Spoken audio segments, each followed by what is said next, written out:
33-year-old Jimmie Johnson has won the Brickyard 400 for the third time. And he did it in fine style here, having to hold off a tenacious teammate, Mark Martin, for those final 25 laps. You see Jimmie Johnson coming by with a checkered flag. Let's go down and visit with Mark Martin. Vince. Well, Mark Martin has been one of the big stories here all weekend long, and you were chasing your teammate there toward the end. It looked like you made a couple of moves, a couple of runs at him. Did you just not have enough to get by? Well, I sure did want to. He was better than I was off of 4, and I was better than he was off of 2. So, I knew I had to make it happen off of 2, but wadding it up wasn't a great idea either. And both of us were driving for all we were worth, and I couldn't get him. You said in the pre-race show today that this was going to be a dogfight. You anticipated a battle to the very end. Can you just kind of give us a synopsis of how the racing was during the course of the 160 laps? And, of course, we saw the fierce finish. I was just, I asked for a chance, to be in the fray. And Alan and all our 5 team, Kellogg's CarQuest, and all the guys that support us, everybody at Hendrick Motorsports, gave me a chance, and that's all I asked for. One of the first to congratulate Mark Martin on his good run today, Jimmie Johnson crew chief Chad Knaus. Rick Hendrick now putting an arm around Mark Martin. Martin up 2 spots in the points to number 9. There's Jimmie Johnson trying to make his way, and everyone congratulating up and down pit road. And of course, much of the day belonged to Juan Pablo Montoya. Let's go down to Jamie.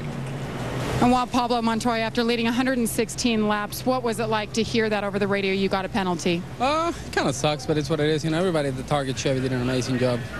I thought I was on the speed, and, we got lights. I was on the lights every time. And actually, that lap I came in slower than the previous one, and they said, you're speeding. So it's what it is. We had a deal like that before, and, once it happens, you can't change it. So it's pretty frustrating, but it shows where we're going with the team. What was it like to be out there leading again at Indianapolis Motor Speedway? It actually reminded me of the last time I led here. It was kind of easy, to be honest. I was cruising. The car was stupid fast. You only lost 1 position in the points. Where's your head right now as you look forward? Same thing, just top 10s. Try to get top 10s every week and, ride every week because, things like that can really screw a championship. All right, Juan Pablo, cool head has prevailed, guys. He will be credited with an 11th place finish here today after leading 3 times for 116 laps. Looking down on our Degree V12 victory lane here at the Indianapolis Motor Speedway, and let's go down to Dave Burns.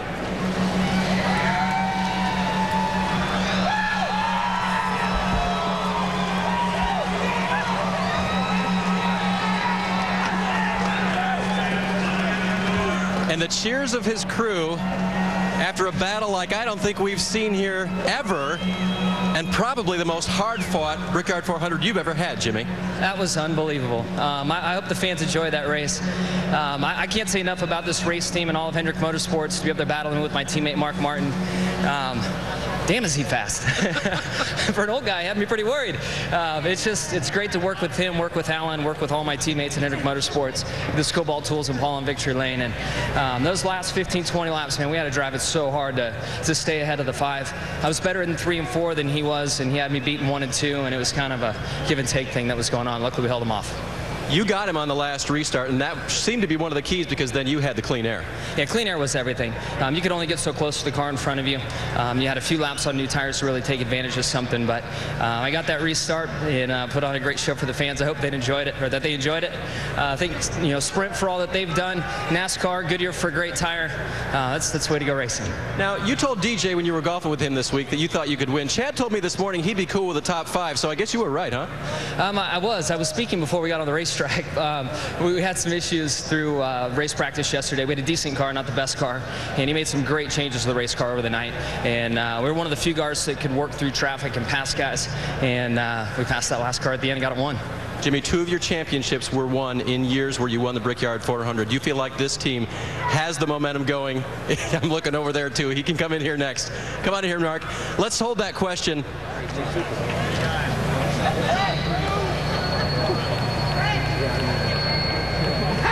I tried. You did. Thanks, man. How much respect do you have for him? It's hard to put it into words, to be honest with you.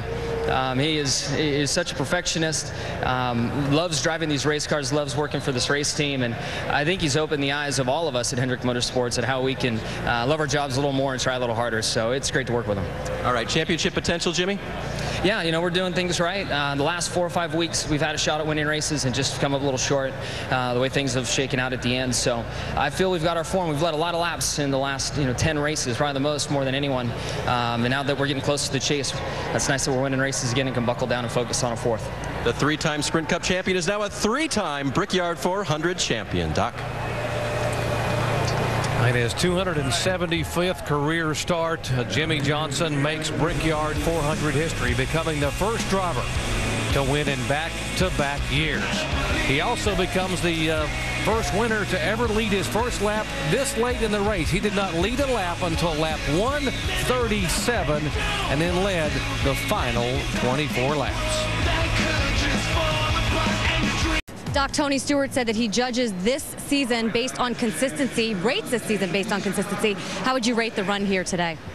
Well, I think we were pretty consistent today. I mean, we had one just minor hiccup that we lost 4 spots in the pits, but got half of those back in the first 10 laps after the restart and got back up where we wanted to be toward the end there. We weren't fast enough to run with Mark and Jimmie, but we were just a little bit too tight in the center. But really proud of Darren Grubb and everybody on this Old Spice Office Depot team. Our Chevy was awesome, and really proud of our organization. It's awesome to be able to come here our first time and finish in the top 3 like this. Tony, you love this state, you love this track. Was this what the fans needed to make up for last season? Yeah, I mean, I really got to give Goodyear a pat on the back. I mean, not once did I don't think any of us in the field have to worry about the tires. We were able to run as hard as we wanted to run right off the bat and not have to worry about that. And that's due to a lot of hard work and effort from Goodyear and the teams and drivers that came here and tested to get ready for this race. There were a lot of laps put down by a lot of teams, and it costs a lot of money to do that. But, it shows the commitment that NASCAR and Goodyear and the teams made to making sure that the fans had a good show today. Tony Stewart is still your points leader. He extends his lead to 192, the largest of the season. Vince? Well, Brian Vickers had a good day today, a top 5 finish, but as he just said, well, not good enough because I'm not standing down there in victory lane. But in the big picture of things, to come here, run top 5, as difficult as this track is, and some of the issues you had, I know you had a tire going down late. In the big picture, how do you feel about it? The big picture was a good day. We couldn't risk ruining a good points day to go chase the bricks, but man, it'd been nice to win. So proud of the Red Bull crew. We had a great car all day. I think if we'd have got the track position, we would have had a shot at it, but it wasn't for lack of a great pit crew. They did a phenomenal job all day on pit road. There, that last run, we had a left rear going down, and it was pretty low by the end of the run. We were lucky to hang on to 5th, but it is what it is. How difficult is it to race to race, knowing that the contract situation is still out there and in flux? Do you feel like you're racing for an opportunity to continue on in this sport, or are you confident of where your situation is headed? No, not at all, actually. We've agreed to all the terms. That's not the situation at all. They've said they wanted to re-sign me. That's fine. If not, I've explored all my options. There's a lot of options out there, so that's good to know. Makes you feel good for sure. But right now, I'm just trying to go get a trophy, to be honest with you. Yeah, Brian Vickers, a good representative of Red Bull, and gave it a good run for Toyota here today, Dave. Hey, Vince, we caught up with Chad Knaus, who engineered yet another victory here today in a car that you told me wasn't your best, but you'd take a win if you could get it there. How did you get that car there? I think that, you just have to look at the hard work by everybody on the Lowe's team. They just did such a fantastic job. We changed an awful lot this morning and, relied on our teammates an awful lot with the 24 car and the 5 car with Alan Gustin and those guys, and looking at what the 88 did. And, pit crew had great pit stops, and we were able to pass cars today, and there weren't a lot of people on the racetrack that could actually pass. So that was a nice, reassuring feeling once we started the race, and we could see him start to march his way up there. So we knew if we could get out front towards the end that we would have something for him.